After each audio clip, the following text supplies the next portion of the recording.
Buenas tardes, Lisette. Gracias, Lisette. Bueno, entonces, primero que todo, bienvenidos, estimados estudiantes. Esta es nuestra segunda web del curso de Neuropsicología. Hoy vamos a compartir un tema muy interesante, que son los aspectos neuropsicológicos de las funciones cerebrales superiores. Es un tema que ustedes están trabajando ahorita en la actividad de evaluación, precisamente, y por eso es importante que lo desarrollemos para que haya mayor comprensión de esos elementos que vamos, del ejercicio que vamos a realizar, ¿sí? Bueno, entonces estaremos con ustedes, nuestro docente Julián Ruiz y Claudia Paredes, para acompañarnos. Entonces, vamos a arrancar. Bueno, digamos que ustedes tuvieron la oportunidad de trabajar las funciones, el dominio cognitivo, digamos, del ser humano a través del curso de procesos cognitivos, y también seguramente algunos de ustedes vieron procesos cognitivos superiores. En el caso del curso de neuropsicología, digamos que cuando hablamos del dominio cognitivo, nos referimos, en este caso en particular, nos interesa revisar los aspectos neuropsicológicos que hacen parte de esas funciones. Ya veremos de qué estamos hablando. Estamos hablando de todos esos elementos, digamos que esos procesos cognitivos tienen una base, digamos, psicobiológica que los sustenta, y que cuando funcionan muy bien, pues afortunadamente tenemos la posibilidad de tener un desarrollo de todas nuestras, de nuestro proceso de vida normal, pero cuando de pronto estos elementos psicobiológicos no funcionan bien, entonces a eso nos referimos. Tenemos que identificar de pronto qué pasa allí. Vamos a empezar con nuestro primer proceso, que es el lenguaje. Primero que todo, sabemos que el lenguaje es esa habilidad que nos permite, esa posibilidad que nos permite de comunicar ideas complejas de una persona a otra, de transmitir el conocimiento de generación en generación, de toda nuestra, digamos, cultura humana. Y realmente para los psicólogos es el indicador, el principal indicador de cómo está nuestro pensamiento, de cómo está básicamente a través de la expresión del lenguaje. También podemos decir que el lenguaje es un código que socialmente está compartido, acordado, es un sistema convencional que permite representar pues toda la cultura humana, los conceptos, mediante la utilización de símbolos. Es básicamente nuestro sistema de comunicación, y está compuesto de símbolos escritos y también de símbolos orales. Digamos que para que el lenguaje podamos desarrollar nuestra función de lenguaje, hay un conjunto de procesos que deben, digamos, estar en óptimas condiciones. Hablo por un lado de toda la parte neuropsicológica, pero también todo nuestro sistema de los órganos efectores, musculares, que también, y el sistema bucofonatorio tiene que estar bien. A través, fuera de eso, digamos que parte de la construcción del lenguaje la hacemos cuando apropiamos todos los elementos del contexto, como los elementos históricos, sociales, culturales, que también se hacen presentes en la expresión que cada uno tiene, muy particular. Entonces podemos decir que el lenguaje es ese vehículo que transmite nuestro pensamiento, que tiene todo una afectación o una influencia y una construcción sociocultural, y que se ha transmitido de generación en generación con esas características. También es importante tener en cuenta que el lenguaje es un proceso que nos permite toda la parte de procesamiento cognitivo y es el mediador también del aprendizaje.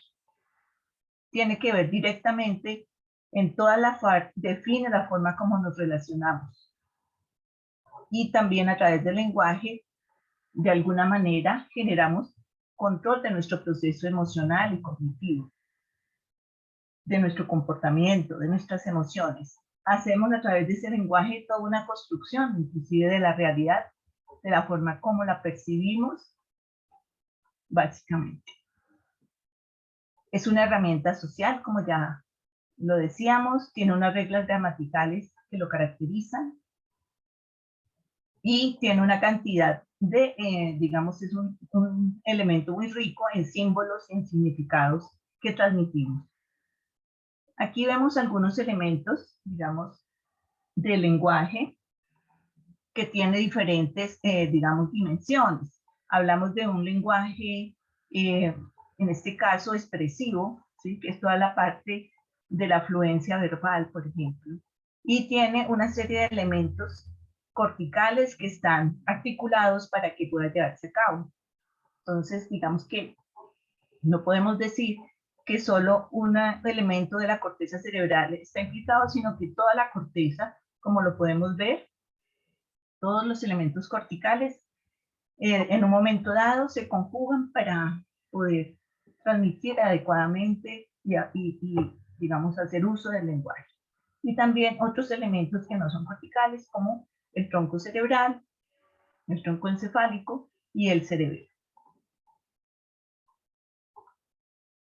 Aquí hay otras estructuras más específicas que hacen parte de esa expresión del lenguaje y que las conoce, y cuando se afectan, pues tenemos problemas. Por ejemplo, aquí podemos visualizar en ese lenguaje expresivo el área de Broca, la corteza motora primaria, la corteza premotora, el campo ocular frontal y la corteza prefrontal.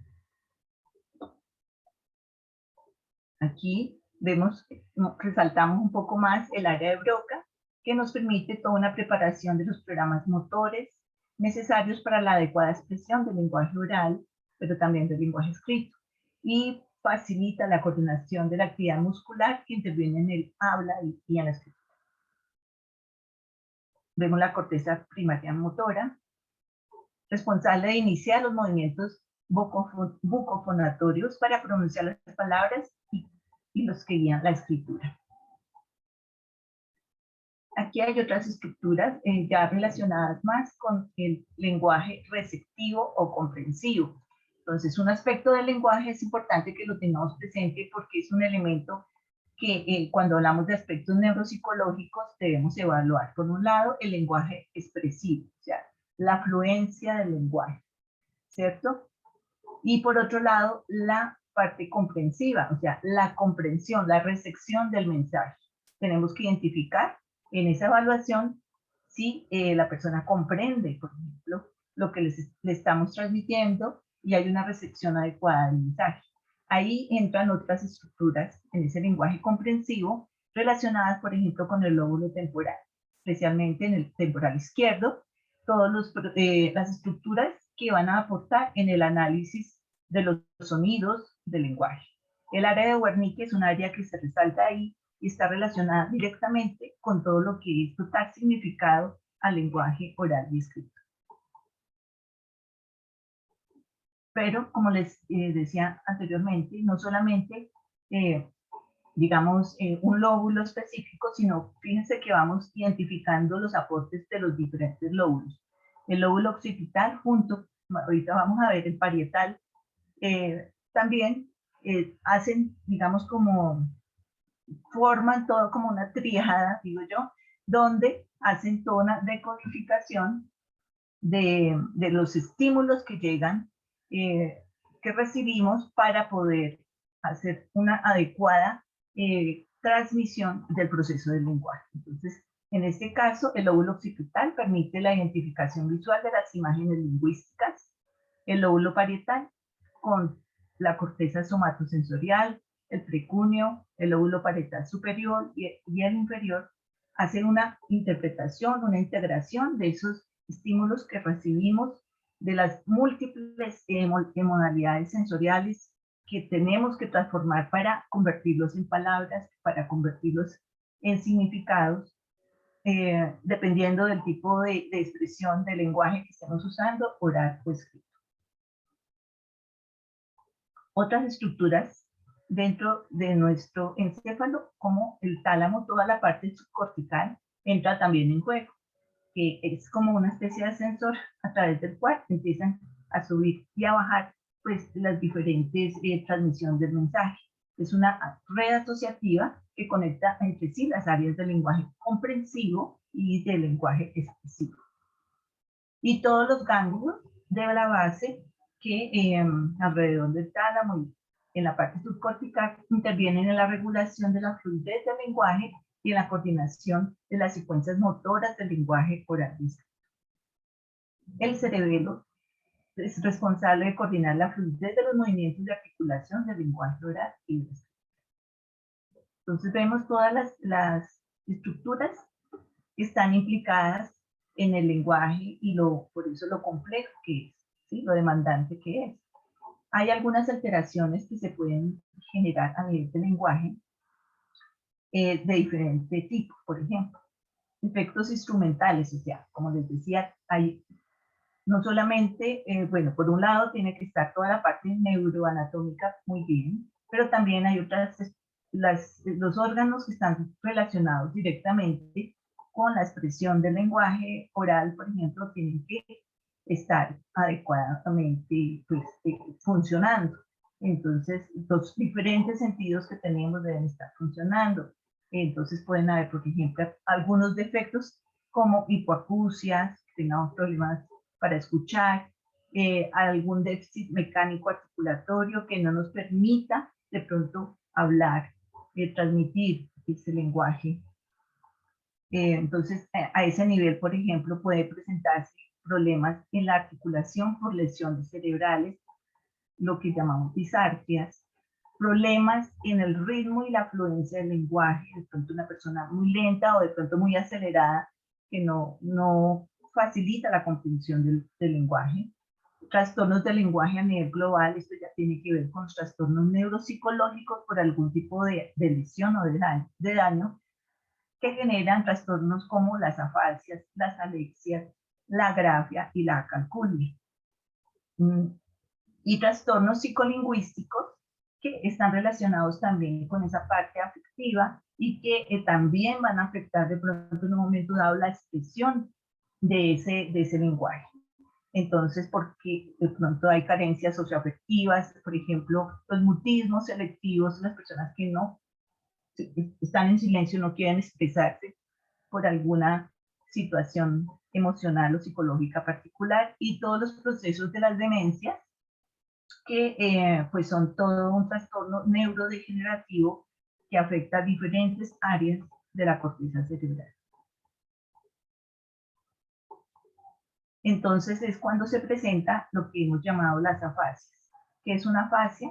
Es precisamente un trastorno del lenguaje ocasionado por una lesión a nivel cerebral, ¿sí? Una persona que hablaba con normalidad y tiene una lesión por diferentes razones, por un trauma craneoencefálico, un accidente cerebrovascular, etcétera, un golpe, un tumor, genera de pronto ese tipo de trastornos. Entonces, el trastorno se caracteriza por alteraciones en la emisión de diferentes elementos de la expresión del lenguaje, ya sea en la expresión, de pronto en la articulación del lenguaje o en la comprensión del lenguaje. En la denominación, por ejemplo, de las figuras, de la identificación de los estímulos, en la fluidez con que se emite el lenguaje, en la parte de la articulación, en la parte de pronto lectura, de escritura, o a nivel de lo que es el cálculo matemático. En cualquiera de esas expresiones se puede dar, digamos, en conjunto, una afasia cuando hay daño cerebral. Hay diferentes clasificaciones para denominar las afasias. Nosotros vamos a tomar solo una, porque pues como les digo hay muchas, y de manera general podemos hablar de unas afasias anteriores y unas posteriores, ¿sí? Dependiendo, afasias posteriores se refiere a que hay lesiones en la parte, digamos, posterior de la corteza cerebral, ¿sí? Hay diferentes tipos, cada una dependiendo de la lesión, ¿sí? Pero lo que las caracteriza a todas es que en estas afasias posteriores, como vemos en la gráfica, en una comunicación, la persona puede estar transmitiendo, tratando de transmitir un mensaje y la otra no le comprende lo que le está tratando de transmitir, ¿sí? Esa es la característica principal de este tipo de afasia. Entonces, hay una alteración en la comprensión, enajenación del sentido del lenguaje, no le interesa la reciprocidad con el interlocutor porque no hay comprensión de lo que dice, habla como si no le entiende el mensaje que lo remite, es porque ha perdido la representación fonética del lenguaje, no reconoce los sonidos del lenguaje como si le hablaran en otro idioma. Esa es la sensación de las personas que tienen las afasias posteriores, como cuando uno escucha un lenguaje que no comprende. Entonces, hay también otro tipo de clasificación que son todas las afasias anteriores.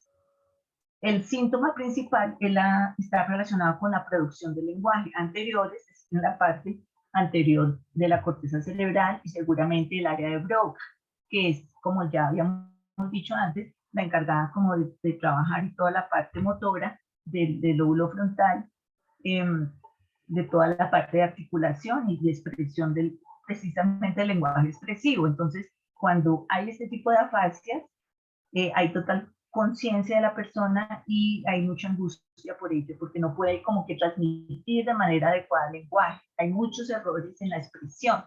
Aquí en este gráfico les dejé, hay una cantidad de afasias dependiendo del lugar donde esté ubicada la lesión. Entonces, ya el tema específico del tipo de afasia es algo que los invito a que exploremos, ¿no es cierto? Por ejemplo, una de las afasias más, digamos, que se conoce son la afasia de Broca, precisamente. La persona presenta un habla alterada, o sea, difícil articular el lenguaje. Sin embargo, la parte de comprensión, a diferencia de las afasias posteriores, está preservada. Ellos comprenden el mensaje que reciben, pero la expresión misma del lenguaje está alterada, ¿sí? Entonces, bueno, eso con relación a las afasias anteriores. En la evaluación neuropsicológica del lenguaje, que es también el tema nuestro, que es importante explorar cuando decimos evalúen los aspectos neuropsicológicos del lenguaje. Ustedes, primero que todo, pues los psicólogos y los neuropsicólogos que lo hacen de manera más especializada cuentan con múltiples pruebas que evalúan las diferentes funciones del lenguaje, las diferentes dimensiones del lenguaje. Entonces hay que identificar cómo es el lenguaje expresivo, es decir, la capacidad para la expresión del lenguaje verbal, su fluencia, su claridad, por ejemplo, su rapidez, su velocidad, es rápido, es lento, es adecuado, lenguaje comprensivo, ¿sí? Entonces la habilidad que tiene la persona para comprender el mensaje que está recibiendo, por ejemplo, si atiende una orden, si la comprende, si la instrucción que le damos para él es fácilmente recibida y comprendida, lenguaje comprensivo, la denominación, con capacidad de nombrar los estímulos a nivel verbal, a nivel no verbal, cuando les pedimos que evoque, por ejemplo, una figura, un símbolo, que lo sepa identificar. La prosodia se refiere a toda la parte, digamos, emocional y de expresión del lenguaje, por ejemplo, en el tono de voz, también cómo es esa expresión. La parte de repetición, si es capaz de decodificar un sonido que le repitamos. La escritura, entonces hay una serie de pruebas que se dan para mirar a través de palabras que se dictan o a través de la escritura espontánea para identificar si tiene errores, por ejemplo, en la escritura. Y a nivel de la lectura, lo mismo, porque pues la alteración de la lectura la hemos denominado alexia y es de pronto esos problemas que hay en la parte de la lectura. Estas son todas las expresiones diversas, los aspectos neuropsicológicos que se evalúan en el lenguaje. Adelante, Julián. Gracias, profe. Bueno, el segundo elemento que vamos a revisar el día de hoy es el de las funciones ejecutivas. Creo que es un elemento supremamente importante. Y cuando hablamos sobre el tema de las funciones ejecutivas, pues básicamente hablamos sobre un conjunto de habilidades que nos permiten la anticipación, el establecimiento de metas, digamos como toda esa planeación desde el punto, desde lo cognitivo hasta la realización del mismo. O sea, lo que se desprende de la manera como yo lo articulo en mi mente, cómo lo voy procesando, cómo le voy haciendo ese seguimiento, cómo lo voy acompañando y cómo voy haciendo, valga la redundancia, ese seguimiento de la actividad o ese plan o esa meta que me he diseñado de manera cognitiva.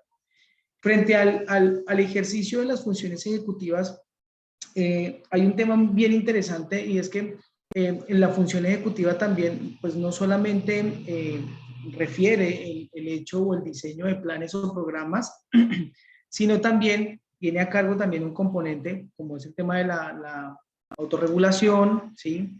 Digamos, el tener ese control frente a las actividades que se van a realizar de manera exacta, de manera adecuada, ¿sí? Y obviamente esto va muy en relación a las conductas que se necesitan para ello.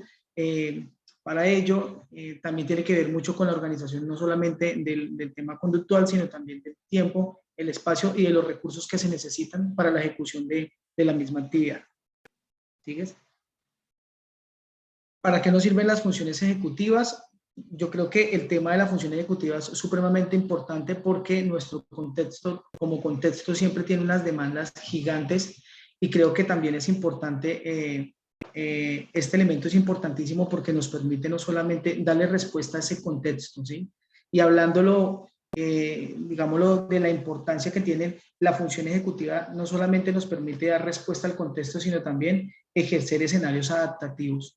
Poder proporcionar ese escenario adaptativo, poder proporcionar ese escenario que me permita desenvolverme de manera adecuada frente a mi contexto social y frente a los escenarios que como tal el mismo contexto me exige.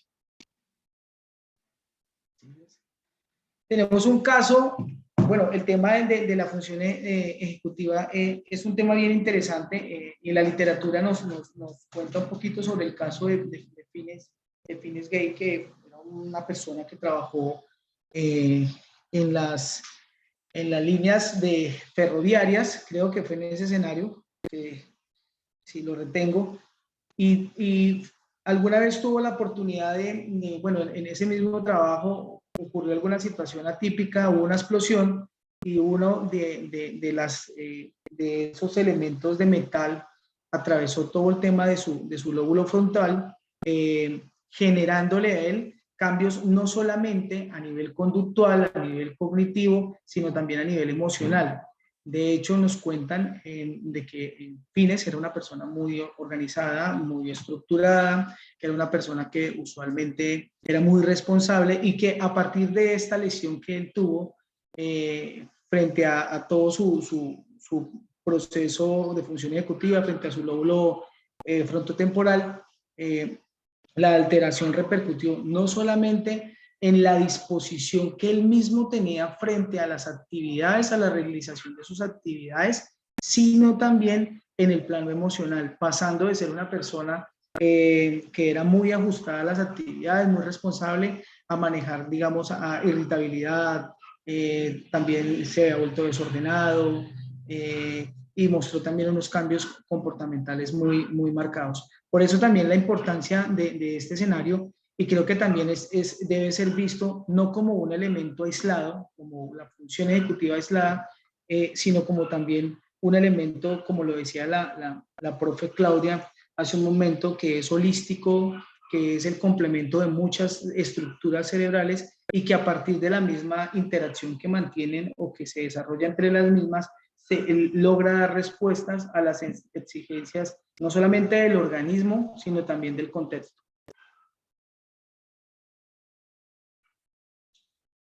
Dentro de las funciones ejecutivas, pues básicamente como lo veníamos hablando, tenemos el tema de los lóbulos prefrontales, como muestra la imagen, y su función como tal es la capacidad para transformar el pensamiento en acción, tema de la habilidad de iniciar, de modular o de restringir o inhibir la atención o la actividad mental o la habilidad también para interactuar productivamente frente a las exigencias del contexto.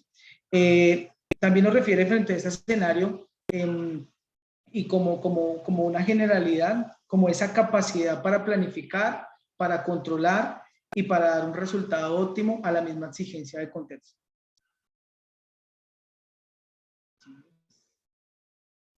Bueno, dentro bueno, y en el ejercicio que hemos venido haciendo en el simulador, uno de los ejercicios que hemos venido haciendo tiene que ver mucho con la neuroanatomía también de las funciones ejecutivas.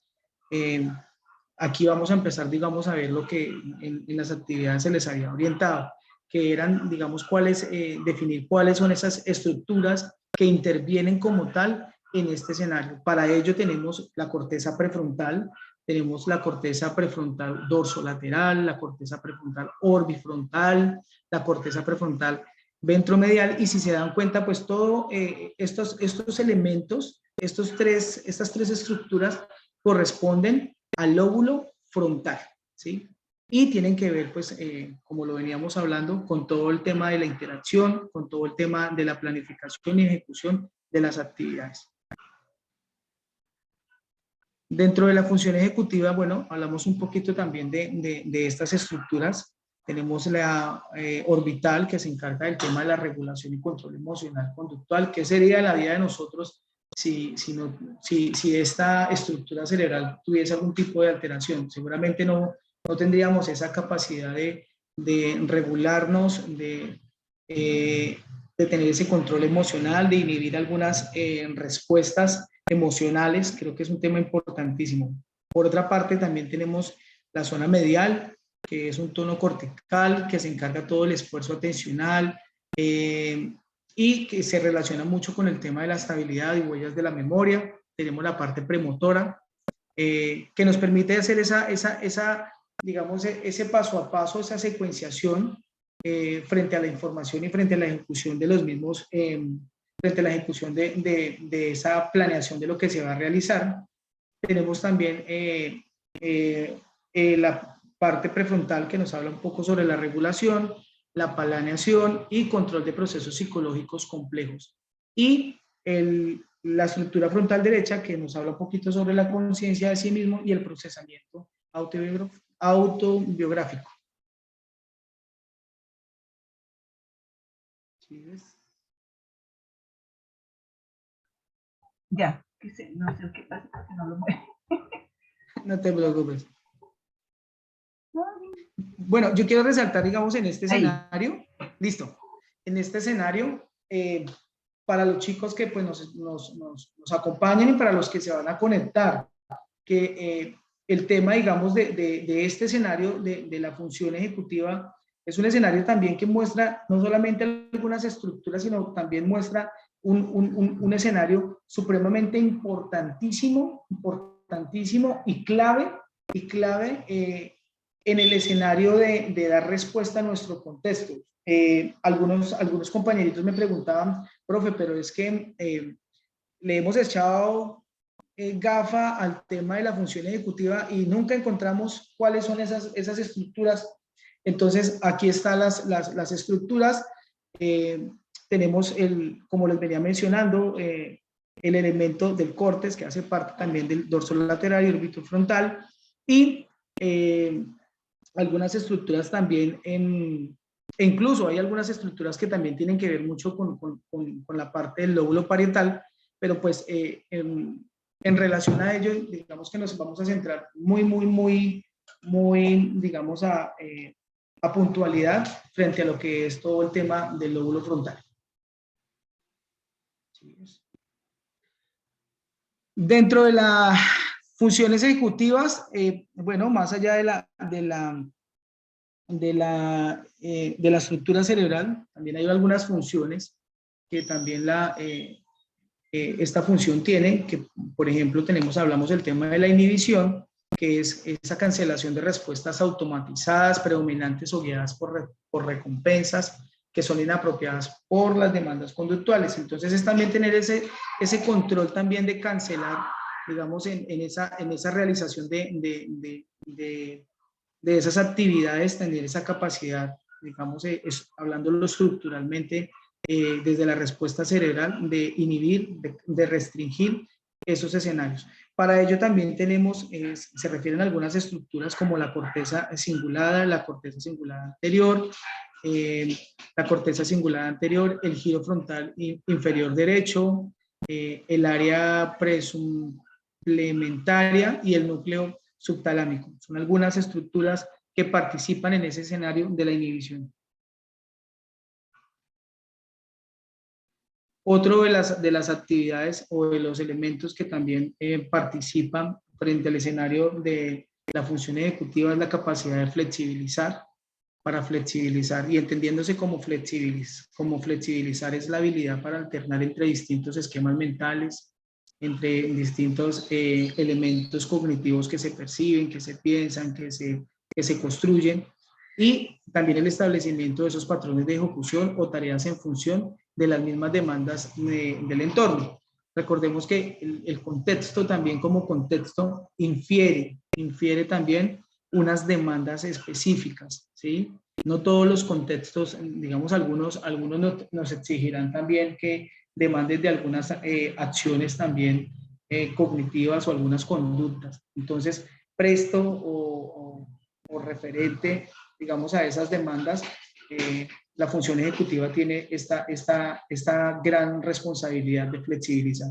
Entre estas estructuras que intervienen en la flexibilización, pues están las ya mencionadas, que son la corteza prefrontal dorsolateral, la corteza prefrontal rostrolateral y el giro frontal, ¿sí?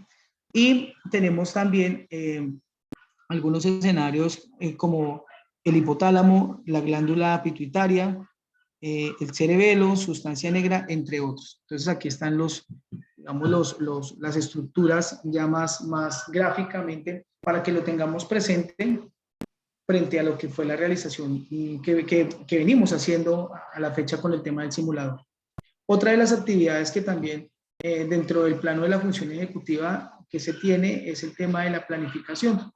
Y la planificación básicamente es esa habilidad para anticipar, ensayar, ejecutar, secuenciar conductas en un plano, digamos, que se va a realizar, ¿sí? Para ello, pues aparece nuevamente el córtex prefrontal, el área dorsolateral y orbitofrontal, la corteza cingulada y la corteza cingulada anterior. Entonces son los que participan dentro del plano de la planificación. Y otro elemento importante que es el tema de la toma de decisiones, ¿sí? Usualmente uno pensaría que el ejercicio de la toma de decisiones es un ejercicio aislado, es un ejercicio netamente cognitivo, es un ejercicio que, digamos, que no intervienen, digamos, algunos escenarios, digamos, en términos conductuales, pero pues aquí podemos observar que también hace parte de lo que es ese proceso de función ejecutiva y es esa habilidad para seleccionar las opciones más ventajosas para el organismo entre un rango de alternativas posibles. Es tener a la mano un sinnúmero, una respuesta o un nivel explicativo de contexto de lo que necesito yo en el momento presente frente a mi contexto para realizar, y esa es la capacidad de empezar a tomar este tipo de decisiones. Para ello tenemos el tema de la estructura cerebral dorsolateral, ventromedial, región orbitofrontal, la ínsula, la amígdala y el núcleo estriado anterior.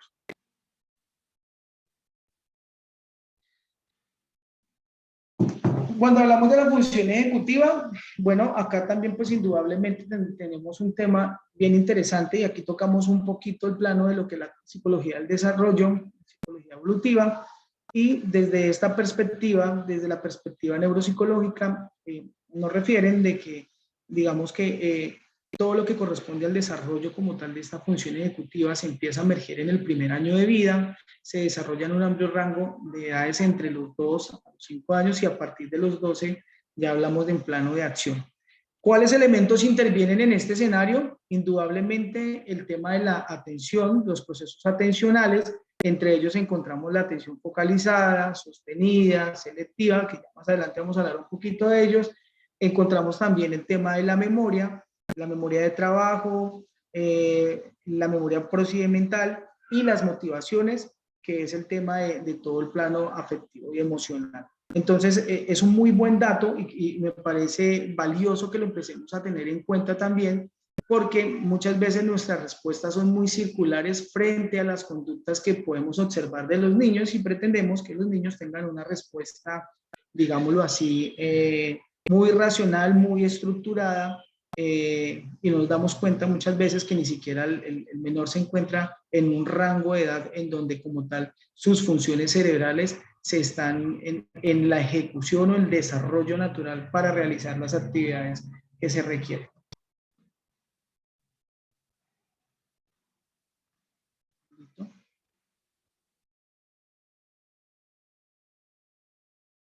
Eso. Hablando de algunas alteraciones de todo lo que corresponde a la función ejecutiva, pues encontramos el síndrome disejecutivo o el síndrome frontal. Encontramos, digamos, muy puntualmente el síndrome mesial frontal, que, digamos, lo que tiene que ver mucho con el mutismo asinético, la bulia, la falta de voluntad para realizar algunas actividades. El síndrome orbifrontal, que ya tiene que ver mucho o que toca un plano bien interesante con el tema que es la irritabilidad, los cambios de humor, la euforia, todo ese plano, digamos, emocional. Y tenemos el síndrome dorsolateral, que pues ya tiene una alteración en lo que corresponde al proceso atencional, de memoria, el procesamiento de la información, la parte de la planificación y emocional.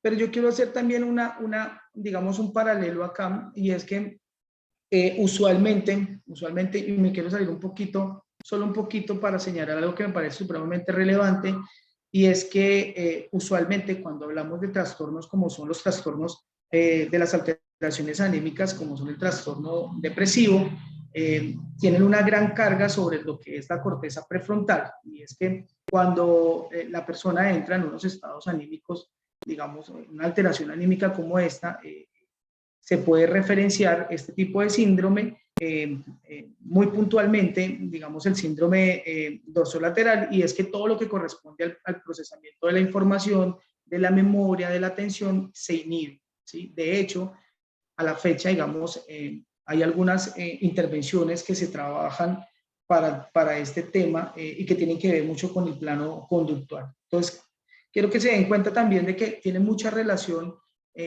muchísima relación, no solamente el tema del funcionamiento de la estructura cerebral, sino también la repercusión que tiene no solamente en el componente emocional, sino en la manera como el individuo se relaciona con su contexto. Por eso, como lo venía mencionando hace un momento, todo lo que corresponde al tema del funcionamiento cerebral, del plano emocional y de contexto, se debe tener una lectura clara como, digámoslo así, como partes indispensables que, digámoslo, desenvuelven al individuo en ese escenario de vida que nosotros conocemos como vida, ¿no? Entonces es importante que lo tengamos en cuenta.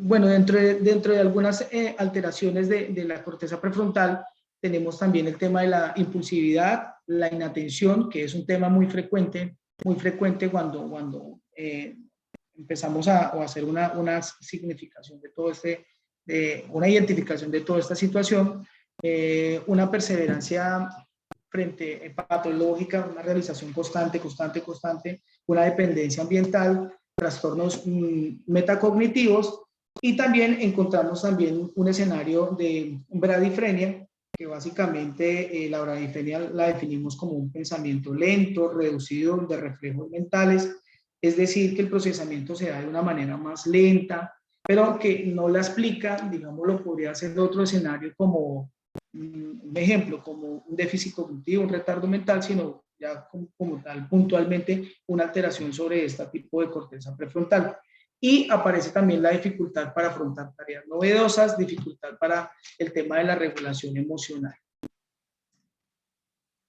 Dentro de las funciones ejecutivas, bueno, esta es una muestra también de algunos escenarios que tenemos a disposición, digamos, para el tema de la evaluación. De hecho, hay algunos instrumentos que nos permiten también medir el tema de la atención. Digamos que entre uno de los que me gusta referenciar es el NeuroC, o también tenemos el WISE, que es un instrumento que también nos evalúa puntualmente todo este proceso. ¿Sigues, profe? Listo, gracias, Julián. Bueno, ahora vamos a revisar un poco el tema relacionado con los aspectos neuropsicológicos de la atención. Entonces, bueno,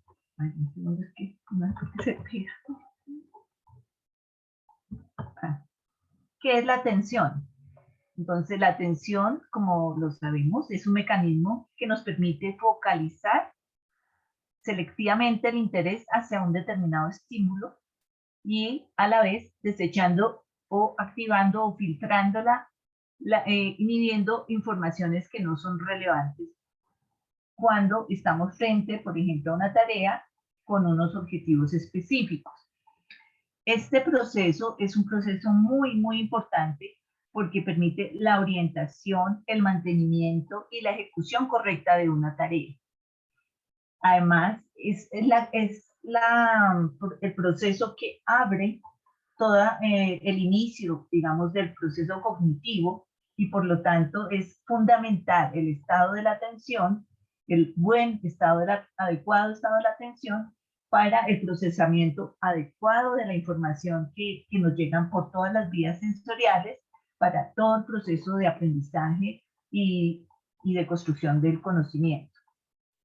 Entonces, esta atención es una función muy importante, es una función flexible, es adaptable y por ello la tomamos como un proceso cognoscitivo fundamental y básico.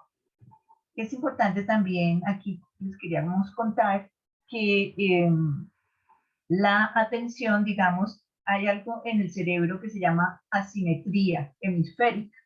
Es decir, que hay ciertas áreas de los hemisferios en donde predominan unas, digamos, funciones, algunos aspectos de las funciones. Y en este caso, hablando de la atención, resulta que el hemisferio derecho tiene como el control más directo sobre los procesos de atención. Eso les quería contar. Entonces, para que lo tengamos presente. Bueno, también quería contarles que Posner y Robert en el año 2007 hacen una propuesta de cómo funciona la atención, que es este gráfico que están viendo ustedes en pantalla y que habla de las redes neuronales de la atención. Entonces ellos dicen que nosotros tenemos, digamos, 3 tipos de redes a partir de las cuales funciona la atención. La primera red, que es, aquí pueden ver en el gráfico con los iconos cómo se activan estas redes, pero la primera red es la red de alerta, ¿sí?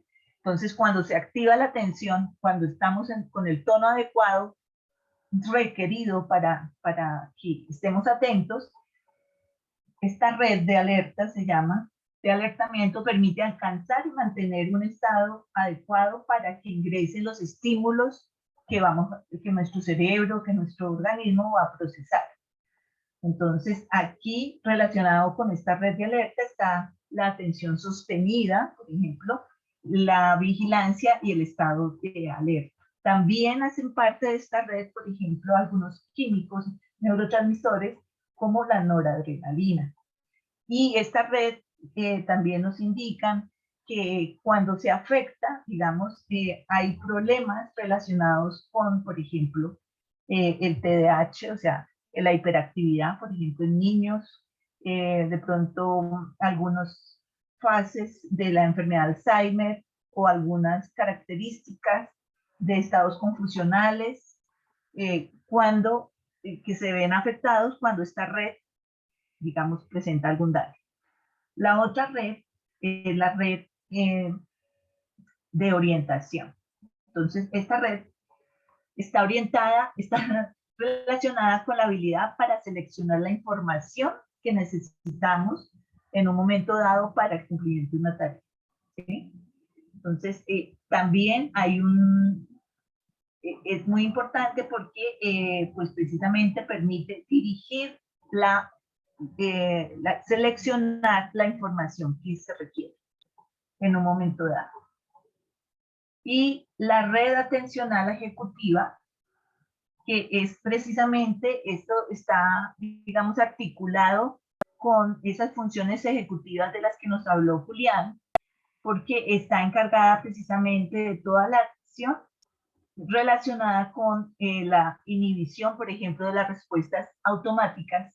Y entonces allí está presente un neurotransmisor muy importante que es la dopamina, ¿sí? En este proceso. Esta red nos permite entonces llevar a cabo todo un proceso de monitoreo, de planeación, de identificación de los errores, de regulación de los pensamientos, de los sentimientos, para poder lograr un objetivo. Esas son las tres redes de la atención. Muy bien. Es importante que tengamos presente que en esto de la atención, la parte de la emoción y el afecto es fundamental para poder activar este proceso de la atención, ¿sí? Entonces, lógicamente, no todos los estímulos y no todos, digamos, nos van a activar ese proceso de la atención. Entonces, para cada persona, por ejemplo, ciertos estímulos y ciertos estímulos de pronto que emocionalmente son, activan un tipo de atención o de más que otro, ¿sí? Entonces la parte de la emoción y la atención también está muy ligada para este proceso de que funcione bien nuestro proceso cognitivo de la atención.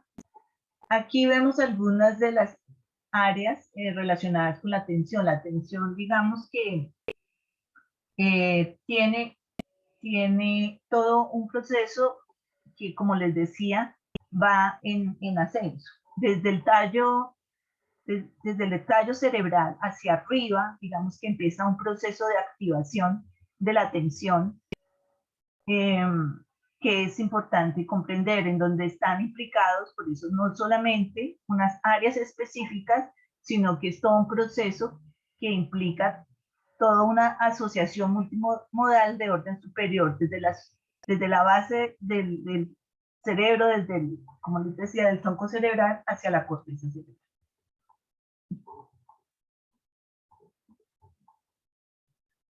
Aquí vemos, digamos, algunos, aunque es importante que tengamos presente algo, aunque nosotros les identificamos en estas diapositivas y en las lecturas, se relacionan estructuras específicas con relación a ciertos procesos cognitivos y ciertas funciones.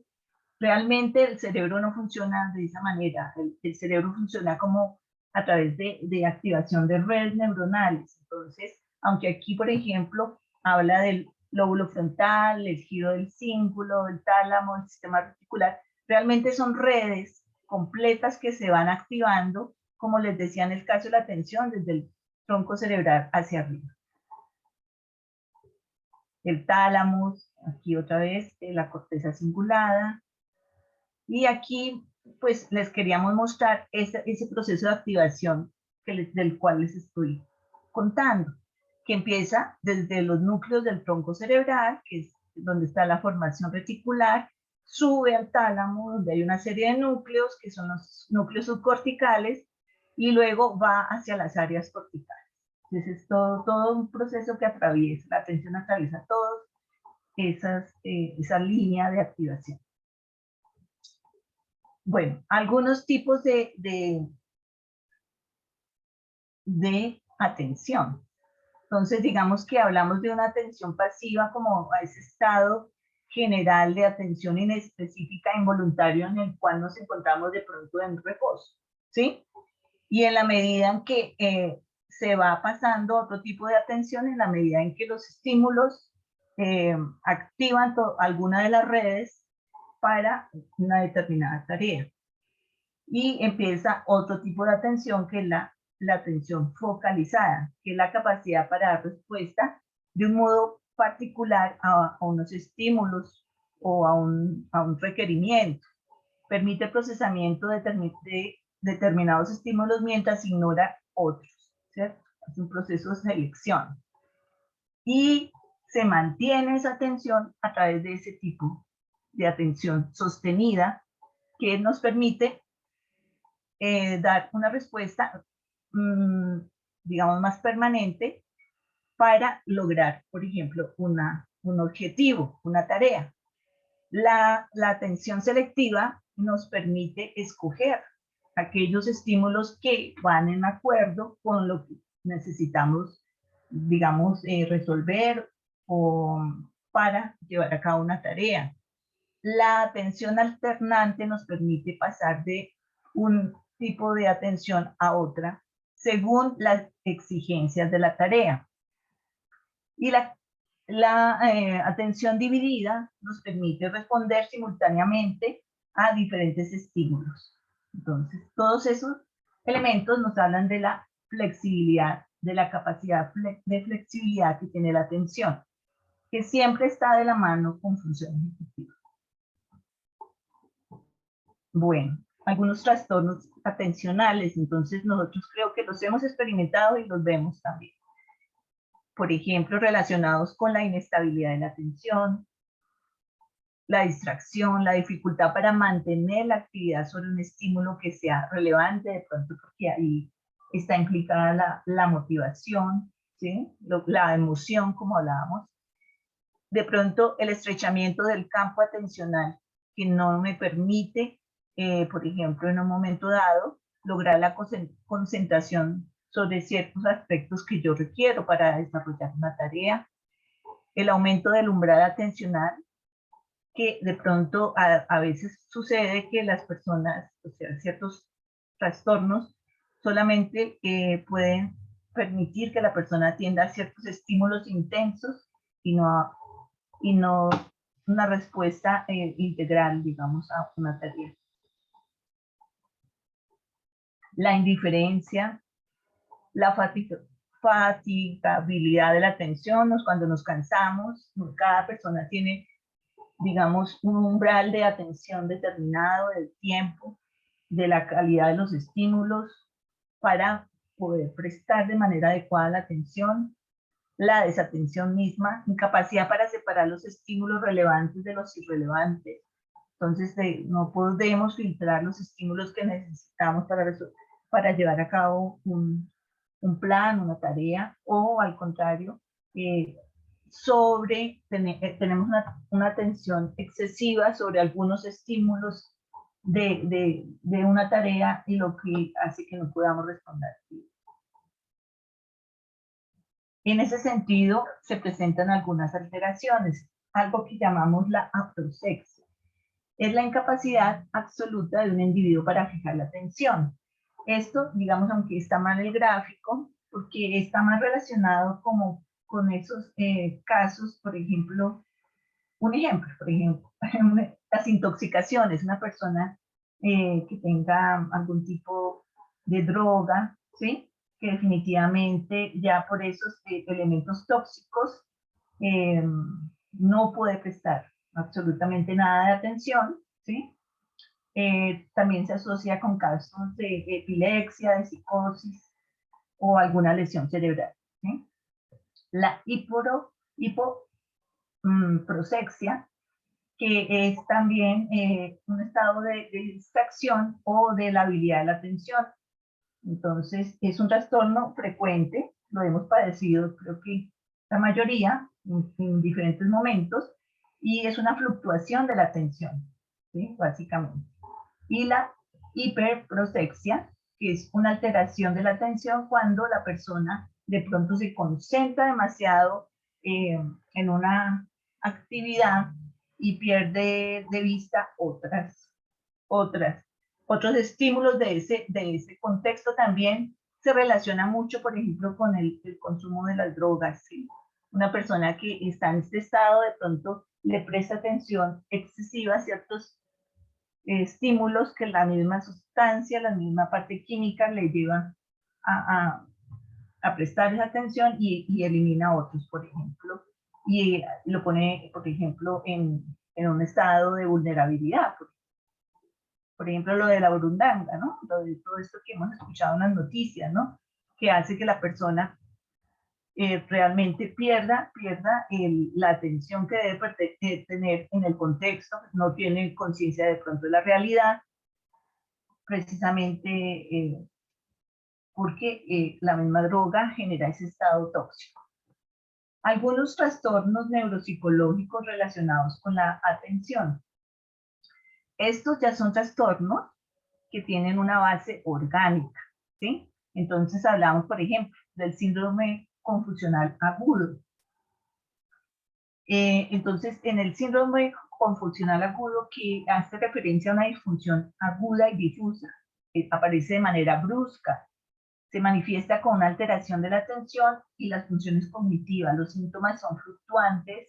La persona puede presentar un conjunto de síntomas como desatención, incoherencia, desorientación, agitación, somnolencia, alucinaciones, reconocimientos falsos, alteraciones del ciclo del sueño. Esto lo pueden observar ustedes en, digamos, en casos como por ejemplo los trastornos neurodegenerativos que ahora llamamos demencias, por ejemplo, pacientes con daño vascular cerebral, personas alcohólicas, ustedes han visto de pronto cuando están pues intoxicadas podrían estar en un estado de estos, o personas que han tenido un trauma craneoencefálico.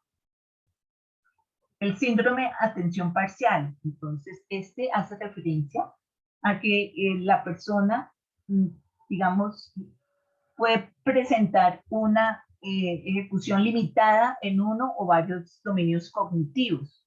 La manifestación de las alteraciones de la atención puede variar debido a la modalidad sensorial y al tipo de proceso cognitivo asociado, que puede ser visual, auditivo, etc.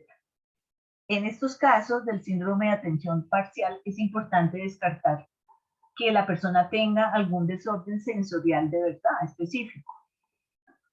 La negligencia atencional.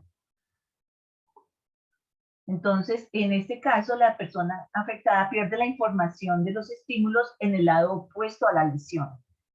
Está comprometido el lóbulo parietal del hemisferio derecho. La negligencia puede ser visual, auditiva o táctil. Entonces, los individuos pueden tener dificultades para realizar actividades de la vida diaria por el lado en que esté presente la afectación. Otro trastorno es el trastorno por déficit de atención con hiperactividad, que creo que es uno de los más conocidos, se da en niños y también en adultos, y tiene 3 formas, ¿no? Una, por los síntomas conductuales que presenta: inatención, hiperactividad o impulsividad. Y el mutismo asinético, que es algo que nos nombró ahorita Julián, y está relacionado, aunque no el asinético, pero sí el mutismo, es un estado de apatía profunda, falta de iniciativa psíquica. Digamos que eso ya responde a lesiones muy específicas, por ejemplo, relacionadas con tumores cerebrales, o que esté dañada alguna vía que active esta parte de la atención, como la vía dopaminérgica. Entonces, hay diferentes, digamos, causas de los trastornos neuropsicológicos. Pueden haber tumores, trastornos metabólicos, tratamientos farmacológicos. Ahí es importante comprender que todos los medicamentos de alguna manera afectan la atención, la velocidad, por ejemplo, para procesar la información, y por eso es necesario, por ejemplo, ahorita, que ustedes en la anamnesis averigüen qué elementos, qué medicamentos toma la persona, porque de pronto eso también va a afectar su procesamiento, su velocidad, su rendimiento cognitivo. Otras causas pueden ser lesiones focales, como debido a traumas craneoencefálicos o accidentes cerebrovasculares o algún tipo de lesión. ¿Cómo evaluar la atención a nivel, los aspectos neuropsicológicos de la atención?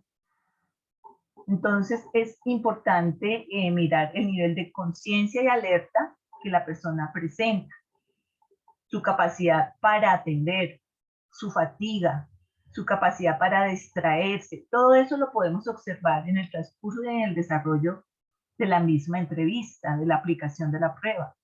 La capacidad para orientarse en el espacio corporal, es decir, para autorreconocerse y para reconocer el espacio donde está. La capacidad para orientarse adecuadamente en el tiempo. La velocidad para procesar la información. El rendimiento de las distintas modalidades de la atención, selectiva, dividida, alternante, lo que hablamos antes. La presencia de posibles asimetrías atencionales cuando existan evidencias de lesiones. Si hay lesiones, entonces eso ya requiere una remisión particular para que haya una prueba específica que evalúe esa parte. La eficiencia en las respuestas motoras. La eficiencia en el uso del lenguaje, valorando, por ejemplo, la velocidad del habla.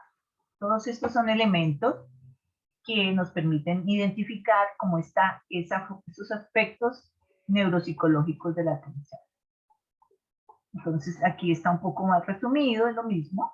Evaluación de la atención a nivel temporal, espacial, autopsíquica, alopsíquica, topográfica. Algunas pruebas, aquí tenemos un cuadro de todas estas pruebas que evalúan diferentes tipos de atención, ¿sí? Entonces, esto ya es para una evaluación más específica cuando identificamos que esta persona puede tener problemas en algún tipo de atención particular. Bueno, estos son otros tipos de pruebas, la figura compleja de Rey, algunas imágenes de un test del WISE, dígito símbolo, también que evalúan la atención. Estas son otras. Y estas son otras. Adelante, Julián. Gracias, profe. Bueno, el siguiente elemento que vamos a ver, que hace parte de todo este maravilloso proceso que tenemos nosotros a disposición en el contexto, hablándolo de nuestro contexto de funcionamiento cerebral, es el aspecto de la memoria, ¿no? La memoria es un elemento bien importante, bien valioso en todo este proceso y se define como un conjunto de funciones cerebrales que se encarga de clasificar, codificar, almacenar, recuperar una gran diversidad de información y que es supremamente importantísimo en el diario vivir, ¿sí? Aquí hay un tema que me parece muy interesante, pero muy interesante, y que Carrillo no lo menciona, como lo cita Carrillo, y es que no es una función estática o aislada, por el contrario, digamos que es una función que constantemente está en movimiento. ¿Por qué? Porque tiene la capacidad no solamente de almacenar información, sino también de evocarla, plantearla, organizarla, ¿sí? Por eso se define también como un sistema complejo, ¿sí? En este escenario que no solamente nos permite adquirir o transmitir el conocimiento, sino es pero muy importante porque es un recurso que también nos permite relacionarnos con nuestro contexto social, ¿no? Creo que todos a diario necesitamos de estos conocimientos adquiridos, de estas habilidades adquiridas a través de la memoria para poder desenvolvernos en nuestro contexto. Por eso este elemento no se define como un elemento estático, sino como un elemento que siempre mantiene, digamos, en constante movimiento, y que es indispensable a la hora de relacionarnos. Entonces, dentro de las principales estructuras anatómicas, pues aquí podemos ver la implicación de lo que corresponde a los ganglios basales y el cerebelo, que son dos estructuras que nos acompañan en este proceso. Tenemos también la amígdala, ¿sí? El mismo cerebelo a partir del proceso del condicionamiento. Y frente al tema de la memoria declarativa, y cuando hablamos de memoria declarativa, hacemos relación a ese tipo de memoria que nos permite desenvolvernos a conciencia frente a escenarios pasados, atraerlos, organizarlos. Entonces aquí ya aparece el lóbulo temporal medial, incluido el hipocampo, que son estructuras principales que me gusta referenciarlo, que se solicitaron dentro de lo que es el ejercicio que hemos venido haciendo del simulador.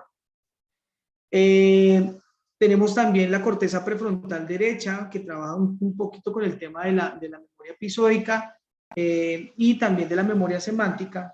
Recordemos también que cuando hablamos también de este tipo de memoria, digamos que hacemos referencia pues a todo este escenario de la significación lingüística, de las expresiones, del entendimiento, de todos estos conceptos que necesitamos a diario para desenvolvernos en nuestro contexto social.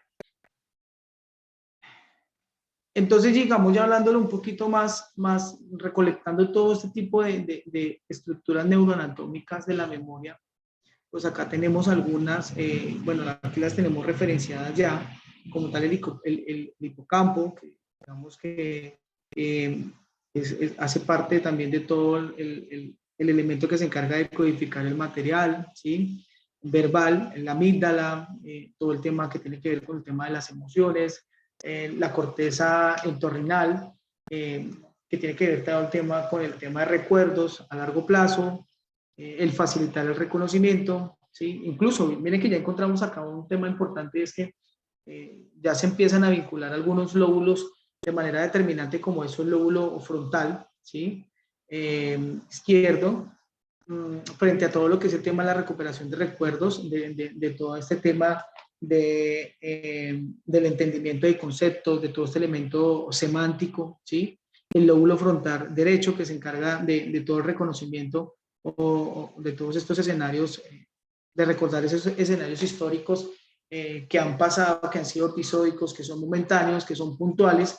Y también encontramos también el lóbulo parietal, ¿sí? Que nos acompaña a través de su hemisferio derecho, la memoria no verbal a corto plazo, de la memoria inmediata, de la memoria espacial, la ubicación donde estamos, el circuito de Papez, que nos habla un poco de la codificación, consolidación, secuenciación de los recuerdos, y los ganglios basales, que básicamente almacenan los recuerdos, los estímulos, etcétera. Estos son, digamos, algunos de los elementos que, digamos, que se relacionan mucho con el tema de la memoria. Cuando hablamos de memoria, hablamos de tres tipos de memoria. Aparece la memoria sensorial, la memoria a corto plazo y la memoria a largo plazo. Y cuando hablamos de la memoria sensorial, pues indudablemente estamos hablando de que es ese tipo de memoria que se encarga de recoger todos estos estímulos externos percibidos a partir de nuestros sentidos. Y entre estos tenemos la memoria icónica, áptica y ecoica, y bueno, y en relación, digamos, a la memoria icónica, que digamos es toda la que se relaciona o la que se encarga de procesar todo lo que corresponde a los estímulos visuales, la ecoica, la áptica, que es la que se encarga de procesar toda la información captada por todo el tema del sentido del tacto, y la ecoica, que es la que se encarga de todo el proceso de la información de manera auditiva. Tenemos, por otra parte, tenemos la memoria a corto plazo, que es la que nos permite a nosotros retener durante un periodo de tiempo breve, no superior a 30-40 segundos, información importante y que se relaciona mucho con el tema de la memoria de trabajo. Entonces, es esa memoria que nosotros, esa información que nosotros mantenemos constantemente ahí y que nos acompaña durante la realización de todo este tipo de actividades que vamos a realizar. Tenemos también la memoria a largo plazo, que es la que se encarga de codificar y retener información durante periodos extensos. Aquí ya encontramos la memoria episódica, como les venía diciendo, situaciones, actividades o elementos que, digamos, son puntuales, que se mantienen ahí.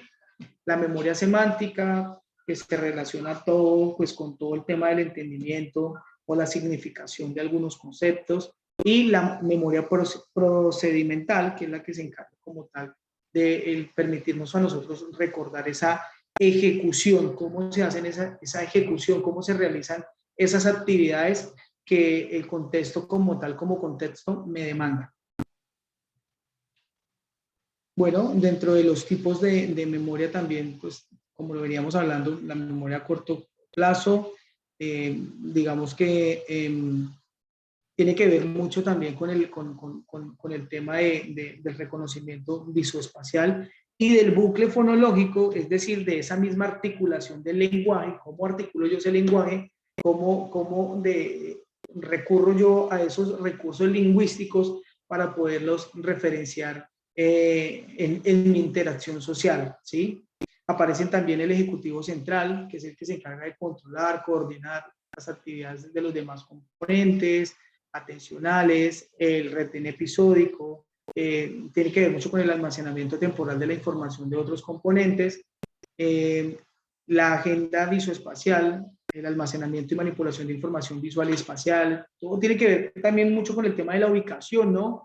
Y con todos esos estímulos discriminados que nos permiten, digamos, hacer una lectura de ese contexto, y el bucle fonológico, que como lo referenciábamos, que tiene que ver mucho con la articulación del lenguaje y que se encarga de almacenar o manipular la información fonológica, todo lo concerniente al tema del lenguaje.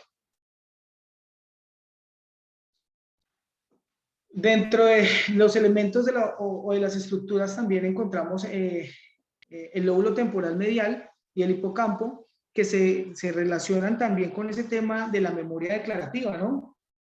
Y ya hablamos un poquito también, vamos a hablar un poquito también de las alteraciones de la memoria, ¿sí? La memoria pues involucra también, digamos, muchas áreas que son muy importantes en el proceso evolutivo de las personas, pero también digamos que es un elemento muy importante, como lo mencionaba nuestra profe, en el tema de la evaluación, ¿no? Es importante tenerlo en cuenta, y a partir de incluso hay algunas edades que es importante tenerlas en cuenta. Dentro de estas alteraciones destacamos las amnesias, las demencias o los errores de memoria. Y es que básicamente cuando hablamos nosotros de las amnesias, ¿sigues, profe? Cuando hablamos puntualmente de las amnesias, pues hablamos de defectos específicos de la memoria que pueden producirse por daños cerebrales, focales o por otros tipos de lesiones, ¿sí? Digamos que en este tipo de amnesias, ¿sí? Se pueden diferenciar dos tipos, la inespecífica y la específica, y las primeras hacen referencia, digamos que a dificultades en toda la modalidad, en todos estos elementos estructurales que nosotros estamos hablando. Incluso acá nos refieren tres elementos, que es la amnesia hipocámpica, la amnesia por encefalitis y la amnesia postraumática. Algunas de ellas se refieren, por ejemplo, en este escenario, que vale la pena referenciarlos, y que hay amnesias como tales que se desprenden como tal de daños en cortezas, en estructuras cerebrales puntuales.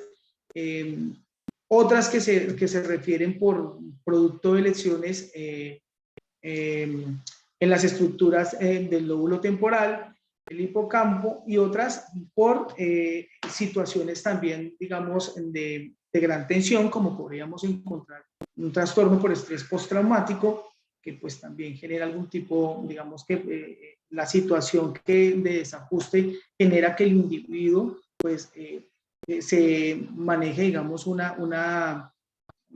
escenario de amnesia frente a los eventos ocurridos, generadores digamos, de esa gran tensión emocional que experimenta. Principales estructuras anatómicas, pues acá ya tenemos, digamos, digámoslo, referenciados a través de numérica, dónde están establecidas, ejecutivo central, bueno, los tenemos. Dentro de hablar también de memorias, también es importante hablar también del tema de las demencias, ¿sí? Y aquí hablamos un poquito sobre los trastornos neurogenerativos, ¿sí? De hecho, las demencias se consideran como síndromes que van, digamos, generando un deterioro en ese proceso, en esas funciones cognitivas, en esas habilidades que el individuo tiene, como en el lenguaje, como en la atención, como en el razonamiento, como en la memoria, y también genera algunas alteraciones también en el plano de la esfera emocional, también tanto como la conducta, ¿sí? Dentro de algunas demencias, digamos, muy conocidas que nosotros encontramos, por ejemplo, encontramos las de tipo Alzheimer, las de tipo de cuerpo de Lewis, las demencias vasculares, las mixtas, las de Huntington, o lesiones cerebrales ya, digamos, relacionadas, digamos, demencias relacionadas a lesiones por algún tipo de elemento traumático, ¿sí? Como lo podemos mencionar, pues este tipo de alteraciones, de demencias, tienen algunas alteraciones pues en estos componentes que son muy importantes y que por ello la profe nos hablaba de un tema que me parece muy importante referenciarlo, y es que no solamente es en el tema frente a la evaluación de lo que nosotros numéricamente la prueba nos regala, nos puntúa, sino también tiene que ver mucho con la conducta, cómo ese individuo se relaciona a nuestro contexto, como esa observación que nosotros estamos haciendo frente a ese desempeño que el individuo realiza. Otro tipo, digamos, de alteraciones de la memoria, entonces tenemos errores de memoria. Algunos sujetos con daño cerebral pueden evidenciar déficits en su capacidad de memoria, digamos que algunos no logran guardar elementos, digámoslo así, a corto plazo, ¿sí? A corto plazo, o se les dificulta también, digamos, manejar alguna información también a largo plazo, que es, bueno, esto tiene que ver mucho con el tema también de las amnesias de tipo retrógradas y anterógradas, ¿no? Pero pues en este caso particular hay una débil, digamos, codificación de la información, ¿sí? Hay fallas, digamos, en procesos atencionales, o hay problemas como tal para recuperar información que ya es aprendida. Este corresponde a todo el tema de los errores de memoria. Dentro de las evaluaciones, pues acá tenemos algunas pruebas, por ejemplo, del test de pirámides palmeras, que nos permite hacer todo este tema de evaluación. Tenemos también, e incluso, bueno, en el tema de memoria episódica, tenemos también este tipo de subpruebas también que podemos observar aquí.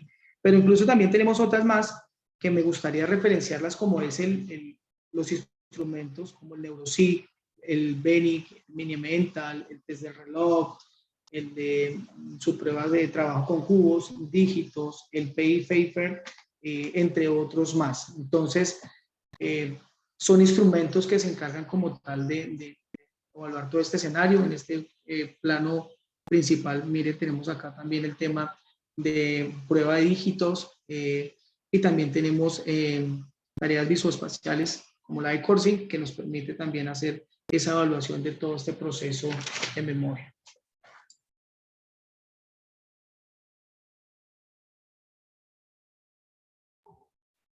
¿Sigo? Sí, profe. Bueno, muy bien. ¿Ya? Entonces, bueno, ahora vamos a mirar los aspectos neuropsicológicos de las noxias. Entonces, ¿qué son las noxias? Es importante que diferenciemos, porque en los textos generalmente cuando buscamos información encontramos agnosias. Y agnosias es la alteración neuropsicológica. Esta como tal, las noxias son un proceso cognitivo que tenemos la posibilidad nosotros que nos permite hacer un reconocimiento de los estímulos que recibimos del medio, ¿cierto? Entonces, a través de los canales sensoriales, digamos, básicamente podemos hacer todo el proceso, la gestión del proceso de la percepción sensorial. Desde todos los canales sensoriales recibimos información y este proceso cognitivo denominado noxia nos permite obtener la información y procesarla adecuadamente para algún propósito particular. Por eso, las noxias, digamos, se dividen de acuerdo al canal sensorial por donde se reciban, ¿cierto? Entonces, hay aferencias centroperceptivas, análisis, nos permiten hacer análisis de esos estímulos que recibimos, establecer patrones, hacer todo un reconocimiento de esa información que llega a través de nuestros sentidos. Aquí vemos, digamos, tanto en las praxias como las noxias que ahorita nos va a hablar Julián, están muy articuladas porque está toda la parte de manejo de los sentidos y en los dos casos, digamos que el lóbulo parietal juega un papel muy importante en sus diferentes áreas, digamos. Entonces, eso es importante tenerlo presente.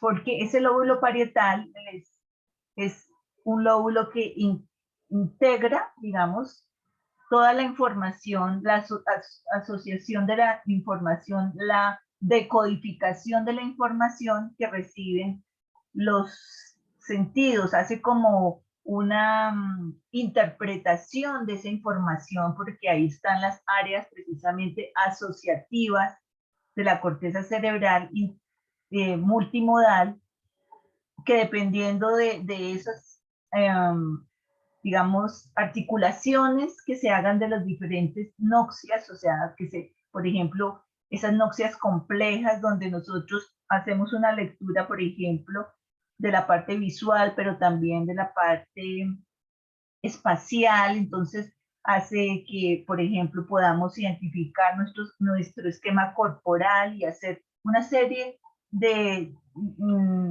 digamos, articularlo a toda nuestra conducta, pues implica todo un proceso de codificación de esa información, ¿sí? No solamente recibimos la información directa por los sentidos, sino que la corteza cerebral, a través de este lóbulo parietal, pues hace toda una interpretación de los estímulos.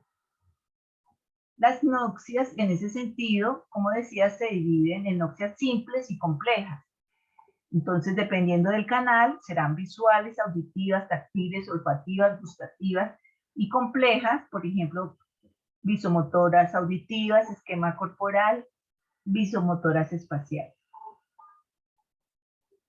Aquí algunas pruebas que se utilizan para precisamente identificar en la evaluación neuropsicológica que la persona no tenga pues, problemas en la identificación de los estímulos que perciben. Entonces, estos son algunos de ellos. Por ejemplo, identificación de figuras superpuestas o de figuras adyacentes. Entonces, la persona identifica realmente los estímulos que se está buscando. También las tareas relacionadas con apareamiento de colores para identificación de imágenes superpuestas, de caras, en general de los estímulos que se le presentan con el objetivo del reconocimiento adecuado. Cuando hay problemas en ese reconocimiento, entonces sí hablamos de lo que son las agnosias. Y las agnosias son una alteración neuropsicológica de esta función, donde la persona tiene dificultades para interpretar y reconocer la información que llega por cualquiera de los canales sensoriales. Entonces, dependiendo del canal que la información no sea reconocida, es el nombre de la agnosia. Por ejemplo, agnosia visual, agnosia auditiva, táctil, si es por la parte olfativa, que no reconozco los olores, anosmia, o alteraciones del reconocimiento, por ejemplo, en el esquema corporal, asomatognosia, y bueno, eso entonces para que lo tengamos presente. ¿Qué más les cuento de las agnosias? Eso era lo que les quería contar de las agnosias. Adelante, Julián. Gracias, profe. Bueno, digamos que como último aspecto neuropsicológico tenemos el de las praxias, que es un elemento, como lo mencionaba la profe, muy ligado al tema de las notcias. De hecho, como lo manifestaba, las notcias parten del tema de los sentidos. Y aquí ya hablamos como tal de los movimientos organizados, de ese proceso de aprendizaje previo que se tienen, digamos, en la realización de esas actividades, que sean secuenciados, ¿sí? Hablaba también un poco, y tiene mucha relación el tema de las praxias, tiene mucha relación con el tema de las notcias, pero ¿por qué? Porque pues obviamente hablamos de un escenario también que parte también de lo sensitivo, de algunos estímulos, y que básicamente en la lectura de esos procesos se desprenden también la organización digamos, de este tipo de ejecución de movimientos.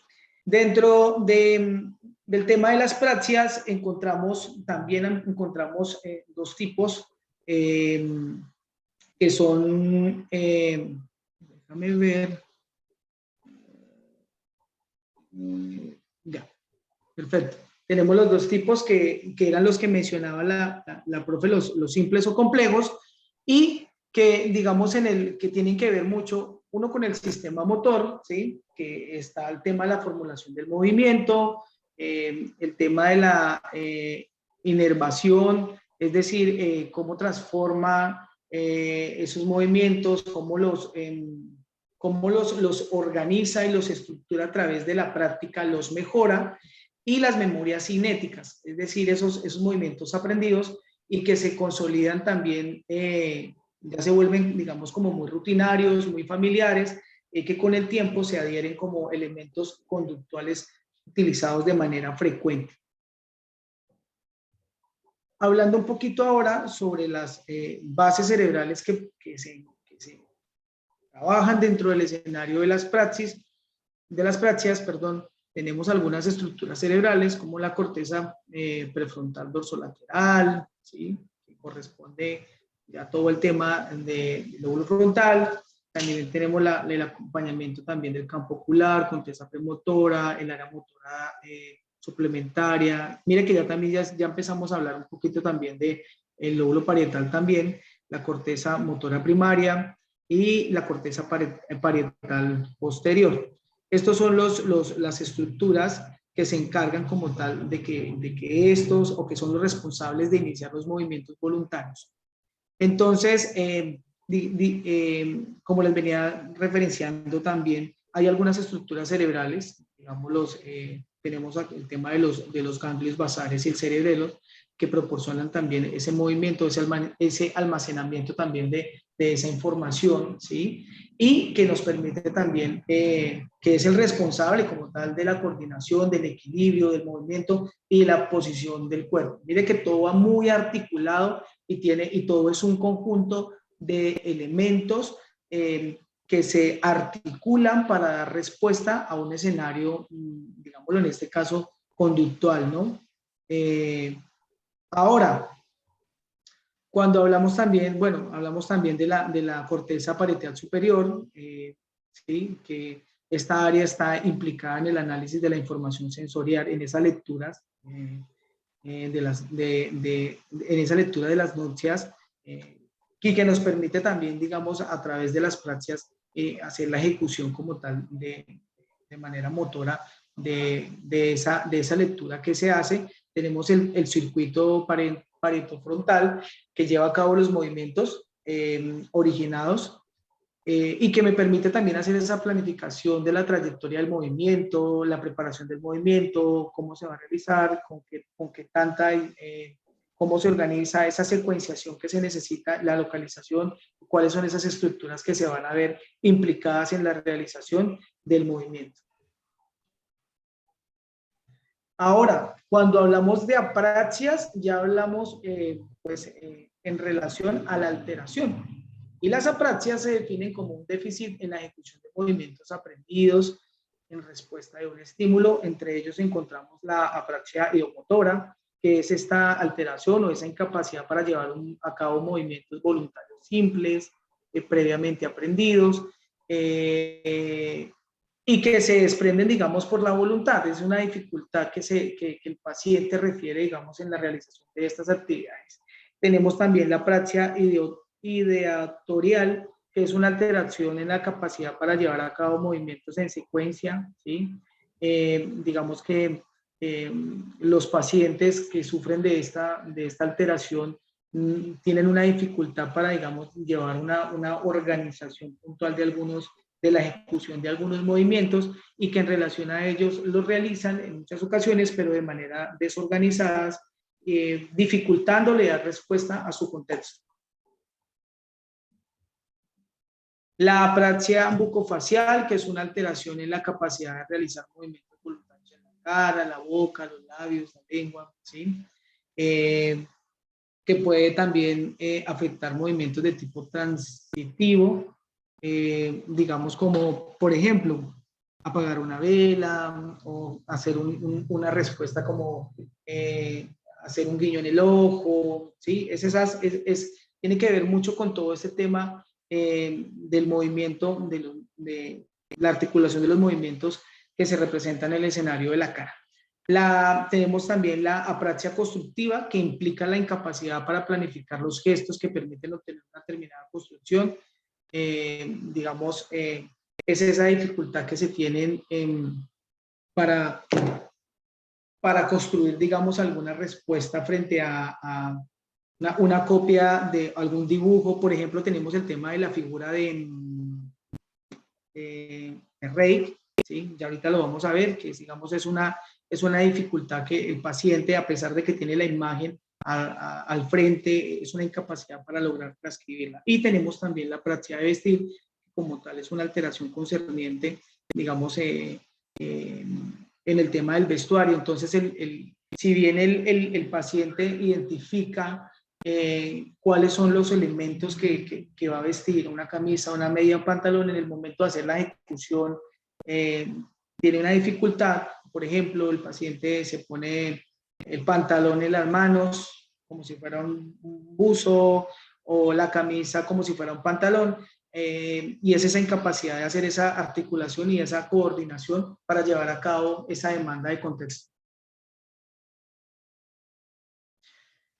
Como les venía diciendo hace un momento, dentro de las evaluaciones que tenemos, aquí tenemos algunas que son muy frecuentes, que son la copia, construcción de figuras simples o complejas, construcción dimensional, que era como tal el cubito que tenemos acá, de poderlo realizar, la figura compleja de Rey, y la solicitud de gestos transitivos.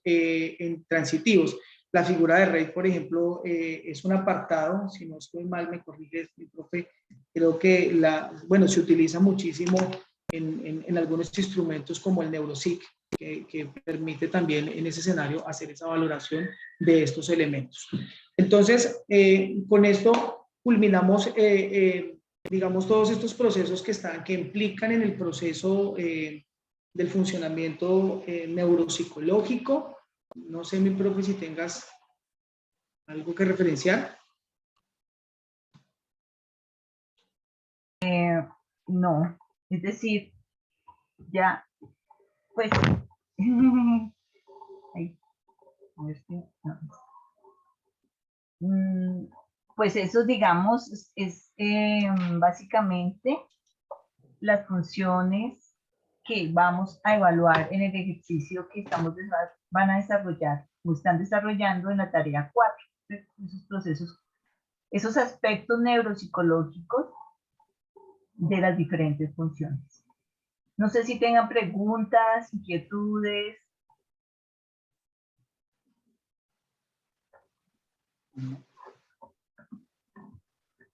Tú decías que querías aclarar algo relacionado con el... Sí, digamos que yo creo que es una invitación y yo quiero exhortar al grupo, a este grupo, digamos que aprovechemos estos escenarios de aprendizajes. Recuerden que el aprendizaje no debe ser un aprendizaje, o sea, el tema acá no es la nota por la nota, sino que hagamos aprendizajes significativos. Para mí es de mucha preocupación el ver de que hay una abstención de la realización de las actividades, ¿sí? Entonces nos preocupamos después de que pasa el tiempo de que se cierra la actividad, nos preocupamos por entregarla, por resolverla de manera como salga, y no nos damos la oportunidad de aprender estos conocimientos que son muy valiosos y que son importantes. Si bien, y creo que es necesario que tengamos una formación posgradual, ¿sí? Puntualmente para trabajar este escenario, pero también creo que hablamos de un tema de corresponsabilidad y también estos tipos de conocimientos nos permiten también orientar a las personas que nos puedan abordar hacia los profesionales idóneos y hacia la atención idónea. Entonces, sí quiero exhortarlos, invitarlos para que aprovechemos estos espacios. Creo que he estado muy atento a todas las disposiciones que han tenido, incluso en distintos horarios, siempre estoy muy a la disposición de todos, independientemente del horario, pero quiero invitarlos a ello, a que lo aprovechemos, a que tenemos una muy buena docente que es nuestra profe Claudia, que es magíster, es especialista en esta área, que también nos puede también acompañar en cualquier duda. También pues cuentan conmigo también como tutor, que estamos presente ahí. Pues la idea es que sea un aprendizaje significativo, que sea importante, ¿sí? Entonces esa es mi invitación para que lo hagamos, no nos dejemos coger el tiempo. Tuvimos 25 días, casi un mes para realizar una actividad que era perfectamente realizable, ¿sí? Pero pues a mí me preocupa mucho que incluso a la fecha hay personitas que me contactan y me dicen que cómo se hace la actividad o que si existe algún escenario en donde subir la actividad, ¿sí? Cuando la rúbrica pues también es clara y cuando se ha también abierto los espacios para que lo podamos hacer. Queremos de corazón, y creo que pues también incluyo a mi profe Claudia, queremos de corazón de que este curso sea un curso de calidad, un curso que tenga una mayor respuesta, y de verdad que los recursos profesionales, el talento humano está a la disposición para cada uno de ustedes, y de verdad creo que siendo, digamos, ya para finalizar y para cerrar un poco, invitarlos a que el tema no solamente es una nota, también es un conocimiento previo que va a ser muy importante en la vida profesional. ¿Por qué? Porque ustedes van a trabajar con personas, ¿sí? Quiero que lo tengamos muy presente. Agradecerle a las personas que nos acompañaron el día de hoy, las 6, 7 personitas que están aquí. Esperábamos pues una gran acogida. Ojalá que los próximos encuentros también sean muchas más personas. Recordemos que este encuentro fue un encuentro reiterativo, porque ya habíamos definido una primera fecha y no se presentó nadie. Entonces, pues es la exhortación y es la invitación. No sé, mi profe, si tienes algo que agregar. Bueno, sí, nosotros de verdad los invitamos para que se apropien, digamos, de los recursos que implica el tener, pues, la posibilidad, digamos, de desarrollar los conocimientos relacionados, por ejemplo, con el curso de neuropsicología. Pienso que estamos en una época donde la tecnología, afortunadamente, nos ha permitido hacer todo un proceso de investigación y los aportes que las neurociencias están brindando para la comprensión del ser humano son todo el tiempo, son cambiantes y son novedosas y son muy interesantes, ¿sí? Entonces, es una invitación por ese lado. Por otro lado, nosotros como psicólogos ya es una exigencia el comprender nuestra dimensión humana implica también comprender esa dimensión psicobiológica. Ya todos los profesionales de la psicología, digamos, esa es una exigencia particular para el profesional de la psicología. en un proceso de evaluación psicológica general, es importante que nosotros podamos tener esta información precisamente cuando en un momento dado nos enfrentamos a la tarea de identificar el estado emocional de un ser humano y todo este elemento cognitivo, imagínense todas las implicaciones que tiene, ¿sí? Entonces, es una responsabilidad más que nosotros somos profesionales de la salud, tenemos un encargo social de gran responsabilidad y por ello, pues de verdad, los invitamos a que se apropien de estos elementos para su formación, ¿sí? También, para cerrar, quería decirles que, bueno, estamos en el ejercicio, estaba mirando aquí como tratando de identificar la agenda de la tarea 4, ¿cierto? Estamos en la tarea 4 y allí vamos a desarrollar un ejercicio de evaluación de un adulto a partir de los 16 años, ¿cierto? Entonces es importante que este es parte también del ejercicio del componente práctico del curso, ¿sí? Es un ejercicio ya de aplicación y es importante que hagamos una revisión juiciosa de por un lado, de esta web que vamos a facilitarles porque hemos tratado como de facilitar un poco todos los temas relacionados con las funciones cognitivas, con los aspectos neuropsicológicos. Eso también lo van a encontrar en las lecturas que nosotros les estamos compartiendo. Y es importante apropiar estos elementos para poder saber qué es lo que vamos a evaluar, ¿sí? La prueba que vamos a aplicar es el test de MOCA. Entonces, creo que vamos a generar otro espacio donde también los invitamos para orientarlos en pues, ampliar de pronto y aclarar un poco cómo es la aplicación de esta prueba y de pronto resolver las dudas que tengan sobre la evaluación que están realizando. Entonces, era básicamente eso. Si tienen preguntas, inquietudes sobre ese proceso de evaluación, pues los invitamos a que nos consulten y con mucho gusto estaremos atentos. Eso sería Julián.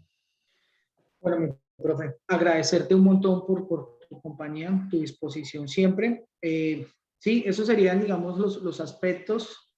Invitarlos a que nos acompañen, nos consulten, estamos prestos. Mire que tenemos muy buen talento humano y nuestra universidad va en un escenario transformacional, ¿no? Cada vez van llegando más cosas para trabajar, más cosas para aprender y qué bueno que aprovechemos estos conocimientos que son importantes en nuestro quehacer y en nuestra praxis profesional.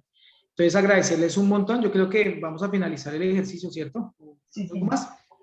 Entonces, vamos a finalizar el ejercicio. Agradecerle también a la compañera de medios que nos acompañó hoy con la grabación. Muchas gracias, de verdad, por este maravilloso espacio. Y pues quedamos atentos a todos. Mil y mil gracias. Y nos veríamos en una próxima sesión. Bueno, hasta luego. Chao, chao. Entonces, buenas tardes, muchas gracias. gracias. Chao. Entonces, Lisette, podemos cerrar la grabación. Gracias, tutores. Dios les pague por todo, por el tiempo y por la buena explicación. Con mucho gusto. Hasta luego. Hasta luego todos. Creo que voy a cerrar la grabación. Hasta luego, Julián. Chao. Chao, profe. Chao.